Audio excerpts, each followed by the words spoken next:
All right, I get this question all of the time, and I remember being an apprentice and asking this question myself, and I never got good answers, or I got a lot of different weird answers.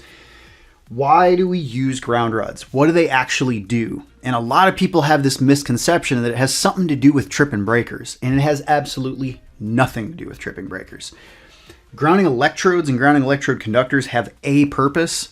The ground wires that we run from a panel to a piece of equipment have a completely different purpose. Although they are tied together for a common reason, which we'll get into in a second, they are not required to trip a breaker. So let's get into ground rods. For those of you that have not, you're kind of like new to the field, you're going to notice that when you go out and do work, if you're building a house out by the service, you're going to drive this 8-foot copper looking rod into the ground, and then you're going to hook up a conductor and go up into the panel, and you're going to be told you have to bond all the neutrals and all the grounds together at this one point, nowhere else, no other panels. But you got to make sure you get that green screw in at the service only. Super important. Listen to the people telling you to do this. But you're also going to be probably in some commercial environments, and you're going to notice a lot of the parking lot poles. Boom, we drop a ground rod. That's weird. You're going to walk over to some of the utility poles, and you're going to see ground wire going all the way up to the transformer. You're going to be like, okay, there's ground rods all over the place. And every time we have like a new building that we add somewhere, boom, we drop a ground rod. Why do we do this? Is it for lightning, right? That's another thing. A lot of people think, oh, it's for lightning. So when lightning hits the house, it disperses into the ground. Well, that's partially true. It's not a lightning protection system. So there are actually lightning protection systems that are designed out there to collect all of the energy from a lightning strike. The intent is to attract a lightning strike. So it hits this, takes these very constructed, engineered paths down to the earth. So they have a common purpose, but a lightning protection system can handle lightning. Lightning hitting electrical system cannot handle that. So even surge protectors, you're going to hear people say, oh, surge protectors protect your house. If your house gets hit by lightning, it protects it. No, it doesn't.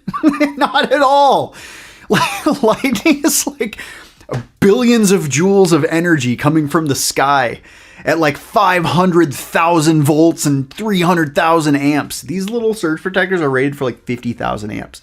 Surge protectors help with surges. So anytime I turn a load on, if I turn on a washing machine, or like better yet, a dishwasher, a huge surge happens because that load is coming online. So it's introducing a surge through the electrical system.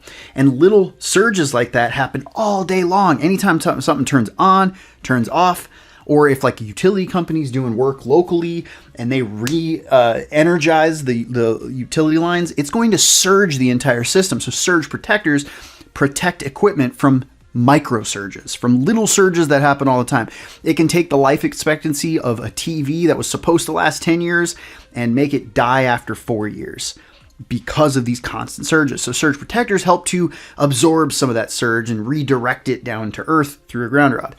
So understand what ground rods are and what they aren't. Nothing to do with tripping breakers. In fact, if you look at houses from like the 20s, a lot of them, like they have knob and tube wiring, a black and a white. That's it. No earth connection, no ground rods. These systems ran all day long, cooler than a cucumber.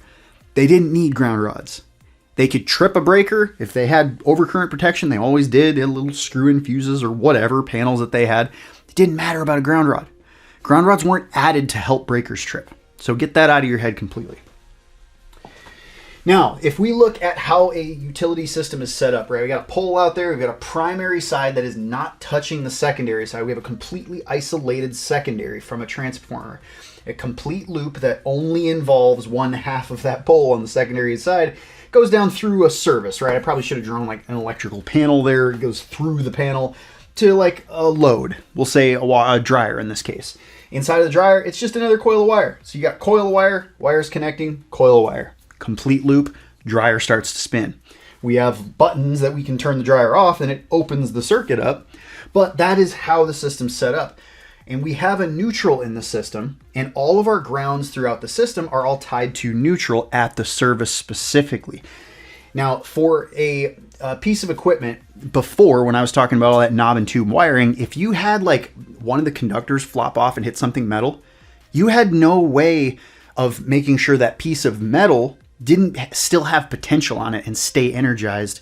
So when somebody walks up and they touch between two different potentials, current flows through their body. So they were like, okay, we need a way to address this problem for people to not get shocked when they touch something metal or they're barefoot in their garage and they're getting shocked. So we need to introduce this equipment grounding conductor. And so what we're going to do is we're going to run a green wire with all of this stuff, this new ground wire. So this entire metal object here has a conductor that goes over and touches neutral.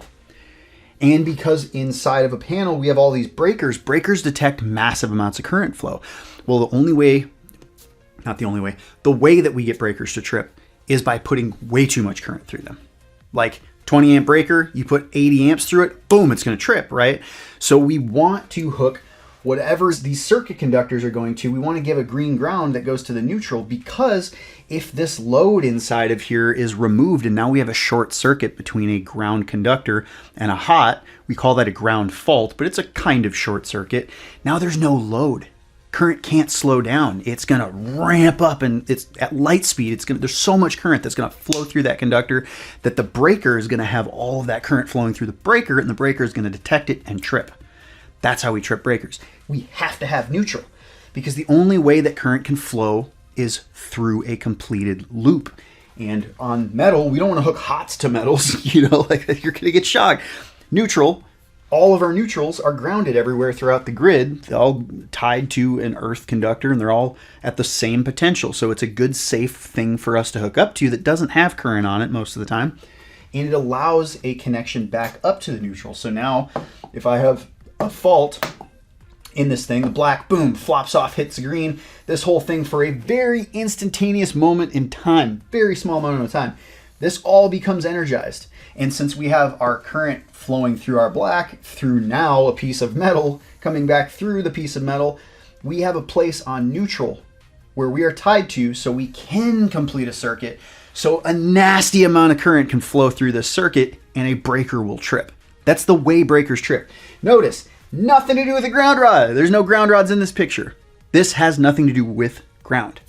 Actually, the ground used to be used, and still in some cases, some like technology uses earth as a conductor. Earth's just a really terrible conductor, like really, really bad. It's very unpredictable. You have tons of different layers of sediment and different kinds of soil types and sand, and it's not consistent. It ain't like a solid piece of copper wire. That's a great conductor. But the earth sucks as a conductor for what we do, for like home electrical. We don't want to rely on the continuity of earth, whether it's damp or dry or whatever, to be able to trip a breaker. We don't really want to use earth at all. What we use earth for is to collect energy. Now, this is kind of a crazy concept. If you're not really familiar with what energy is, energy and current are two different things. So when we say electricity is energy, it's not actually accurate. Electricity is like a bucket of a lot of different things, and they all revolve around the interaction of these tiny little charged particles. And only charged particles can do things that are electric. When we talk about electricity, especially in like alternating current, we talk about current moving back and forth, and that's how the lights come on, right? There's current flowing through. Actually, what's happening is that we have a generator somewhere that's spinning, that's making all of that current move back and forth. And when it moves back and forth, it's carrying energy from the generator to the load, to some appliance you have hooked up, or a light or fan or whatever. And it's dumping the energy at the load, and it's not returning back to the generator. The reason we use generators is because they constantly pump current through them. They're constantly re-sending energy out. If we didn't use that, if we just like ran our home off batteries, the energy gets dumped at the load and doesn't refill the battery, and that's why batteries die. So energy travels in one direction always, from the source to the load. So energy, you can kind of think of like, say you're riding in a car, right? And you and your friends are in the car, and all of a sudden you hit a brick wall. Well, the car, the current, the charges may have stopped, but they were carrying energy. They were carrying momentum. And so your body's going to keep going forward when that thing stops, and your body and this car are going to hit an object, and you're going to transfer all of that energy that was being carried with the car into something, into that wall. If you're lucky and you have a material that can absorb a lot of energy, well, maybe not if you're lucky. If everyone else around, like say these are other cars, sorry, they kind of look like little ladybugs, whatever. Say there's a whole bunch of other cars around, right? These cars would rather you hit something that all of your energy can transfer into, and it can collect that energy responsibly so that your car doesn't come off and careen and hit them. But say you have an object that's like super bouncy and you hit this and you start going boom, boom, boom, boom, boom, boom, boom, boom, back into everything else around. That sucks for everybody. Probably you too. You probably would rather hit a wall and just be done rather than hit 73 more things.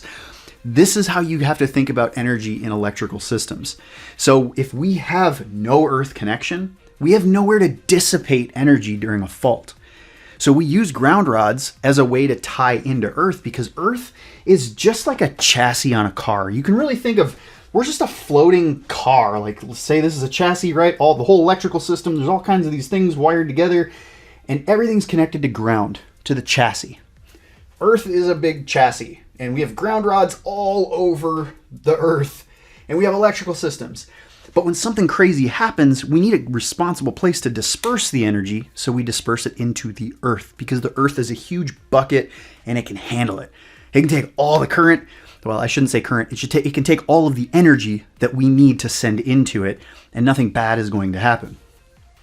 So when you think of electrical circuits, just think, okay, so I'm putting a ground rod in. If something energetically weird happens, like say a ground fault or some kind of short circuit, or there's some like lightning hits nearby or hits a utility pole or something like that, it's going to force current to flow and surge through the electrical system.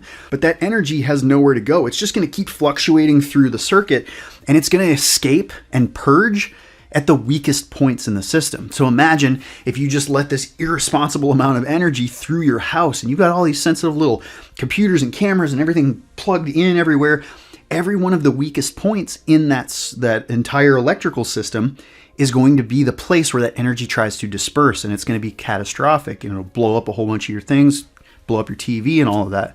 So by hooking everything into earth, now we have a better place for that energy to go, something that can really handle all of that excess energy. And that's why we put ground rods in.